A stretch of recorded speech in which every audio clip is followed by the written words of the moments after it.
Stay in your life book. Before I start, let's explain really quickly, just in case someone has not heard all the videos, what a life book is. I'm going to be fast.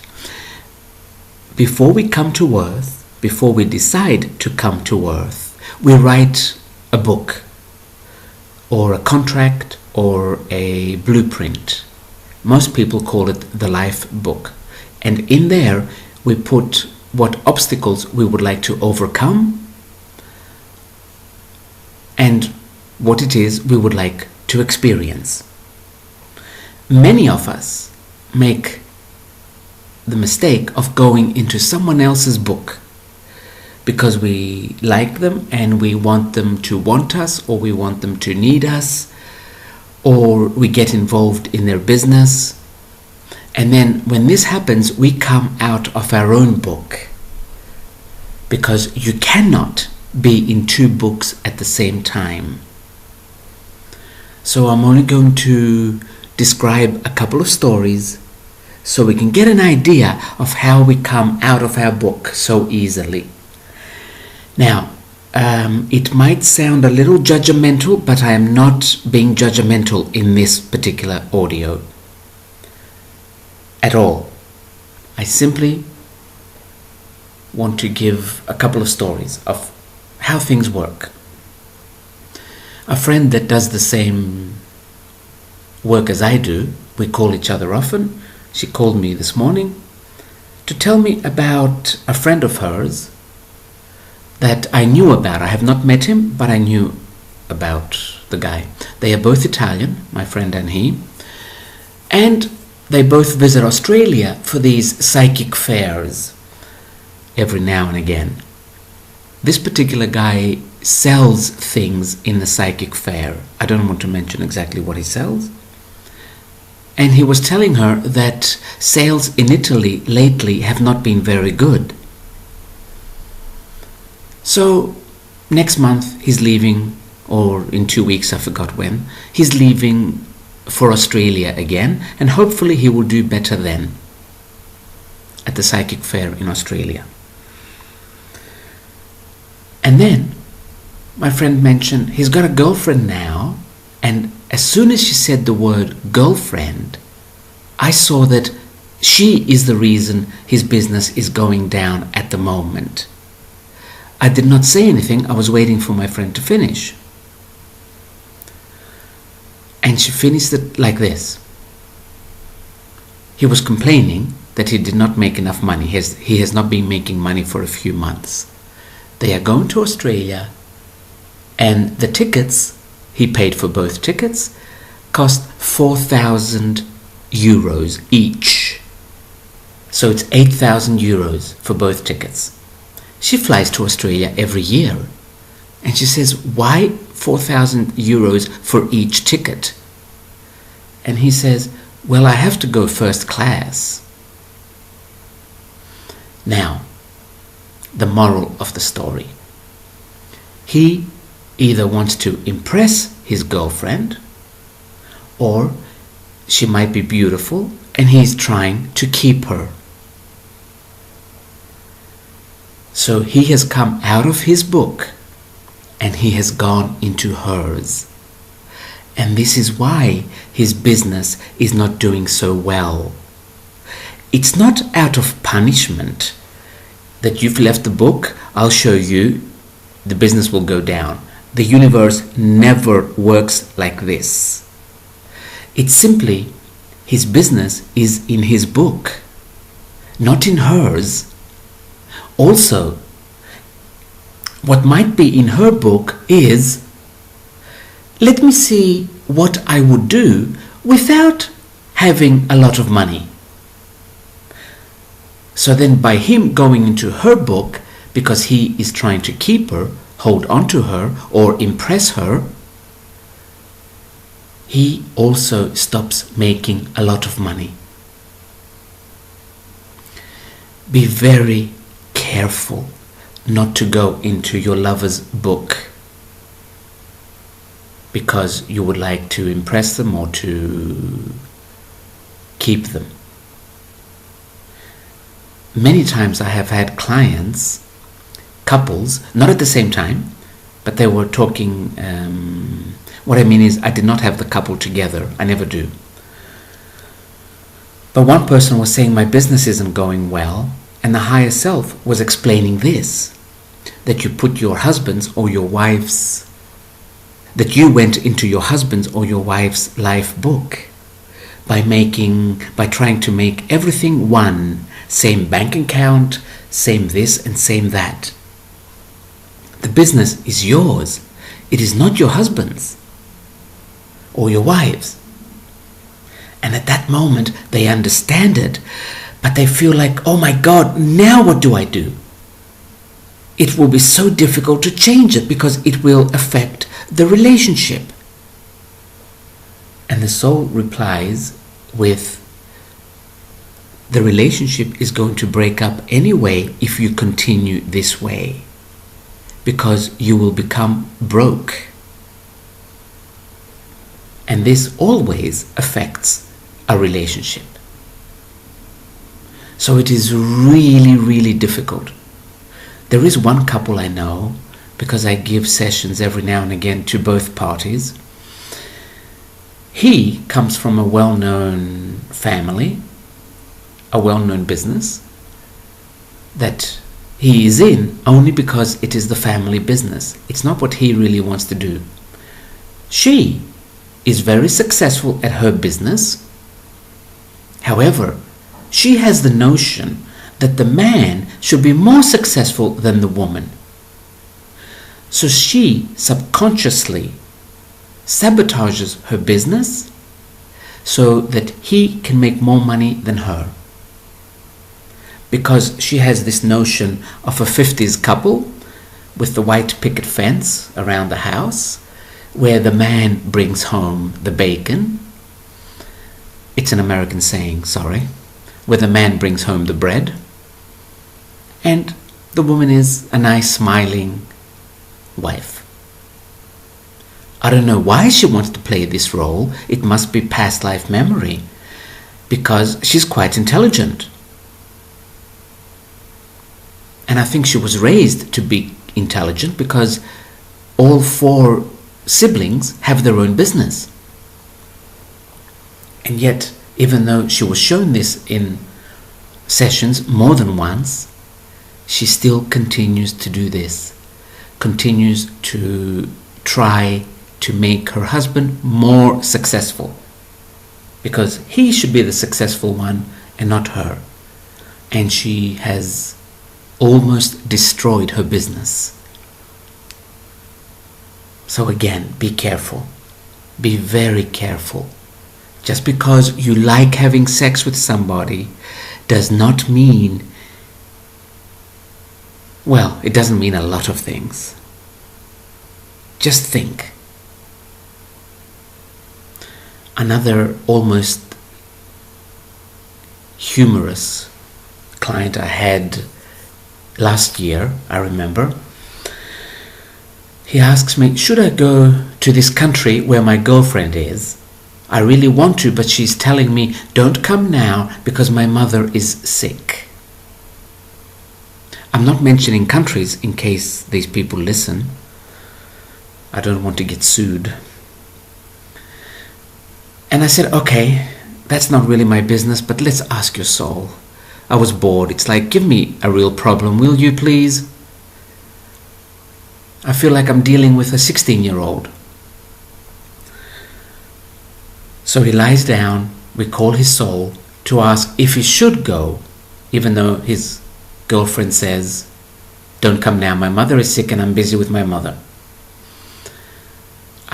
In this story, I want to show how easy it is to go into denial. Now, the soul wasn't really coming. I mean, it was there, but it wasn't really there. The soul was not interested. So it was so difficult for me to ask the questions, because usually the soul tells me what to ask. The soul tells me what to get him or her to ask. And I wasn't getting any good questions to ask, so he could ask his soul, so he could see, so he could get the answers. And then I say to him, is this really your girlfriend? Or is it simply someone you had sex with? He gets a little upset. I could see it on his facial muscles. I cannot see his eyes because they're closed and covered. And I see on his facial muscles that he gets upset, and he replies quickly, no, she's my girlfriend. We had 21 beautiful days together in another country. I don't want to mention the country. Nice tropical country. 21 beautiful days. At that moment, I saw a resort, a famous resort that does not only exist on that particular in that particular country, it's a chain. And I said, did you spend time in this and this resort? Yes, 2 weeks. And then I saw the figure 19,000 euros. And I said, and you paid for it, right? He didn't reply for a couple of seconds and says, yes. 19,000 euros, right? Yes. What had happened was, he paid 19,000 euros for 2 weeks, had a lovely time with a beautiful woman. Now, there's nothing wrong with this, but as soon as the money ran out, he probably told her, and suddenly her mother got sick, and she had to go back to her country. And they have not met since then. It had been almost 2 months. He keeps calling her, and she keeps saying, not now, not yet, yada, yada, yada. And he came back to his country, where I was giving the sessions, so he can make more money and probably go and do the same again. And he calls this love. And he wanted to find out if they were soulmates. And this was not a 16-year-old boy.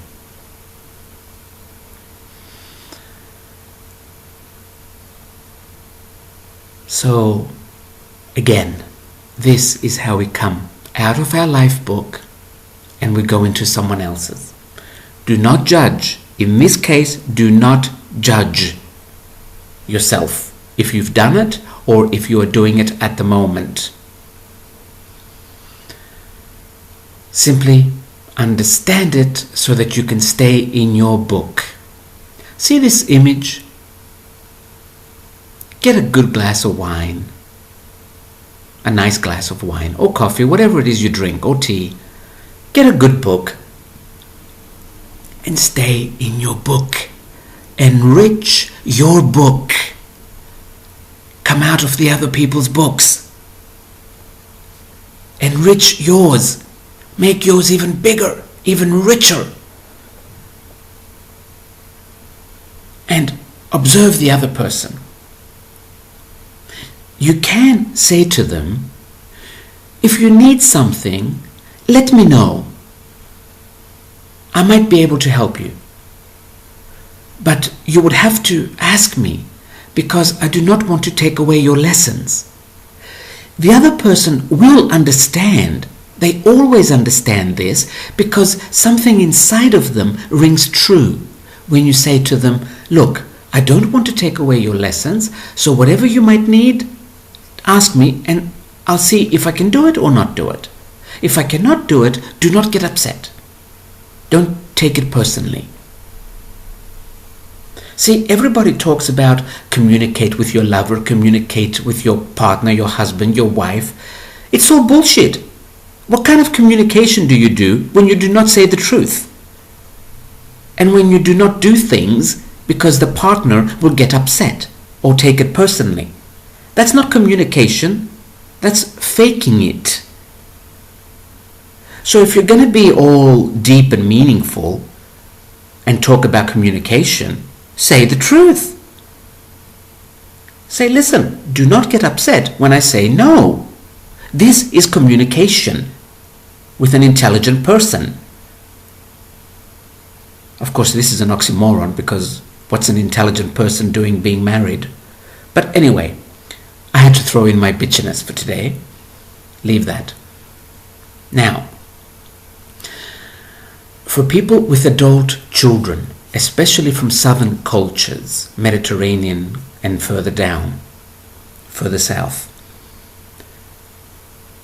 stop trying to take care of your adult children, because you come out of your book and you go into their book. And then your life doesn't go well, or your finances do not go well. You are responsible for your children. Your children are in your book until somewhere between the ages of 15 and 16. Somewhere between that age, they start slowly coming out of your book and they start entering their life book. After this, no matter how much you try, no matter how much you care, it's a waste. They are in their life book and they will experience what their soul wanted them to experience before they even came to earth. So you will have to say the same thing that you could say to a spouse, a husband or a wife, or girlfriend, boyfriend. I want you to know I will always be here for you. However, because I do not want to take away your lessons, you would have to ask me for everything, not just one thing and then expect me to know what else you need. Ask me for everything, and I will see how much of this I can assist you with. The child will understand you, even though it is your child. Hey, 2 bitchy things for today. And counting. Okay, the child will understand you. Stop taking care of your adult children and stop worrying about whether they have a good job, whether they have a good house, whether their marriage is successful, whether. Stop worrying about it. It has nothing to do with you. They are individual souls here for individual lessons. This is one word most people do not like: individuality. On earth, and especially in the next dimension we are going into, we are experiencing individuality. The reason you don't like this word is because you need someone to need you. So you use the word family. We are family. We care for each other. Get a gun, honey, and put it to your head and pull the trigger. Okay, because you're nothing but a big liar and a massive hypocrite. You do not care about your children at all. You simply need them to need you. This is all it is. Plain and simple. Now, stay in your book. Again, stay in your life book. You have come here for you and you alone. And if you think you care about people, I'll repeat it for the 3rd time. Whatever it is you need, let me know. Another super intelligent phrase is coming to mind. Many people with an IQ below room temperature will say phrases like, "If you loved me, you should know what I need." If you hear something like this, start running as far away as possible, whether it is your boyfriend, girlfriend, husband, wife, son or daughter, mother or father. Start running. This is a person that can only bring you down out of sheer stupidity.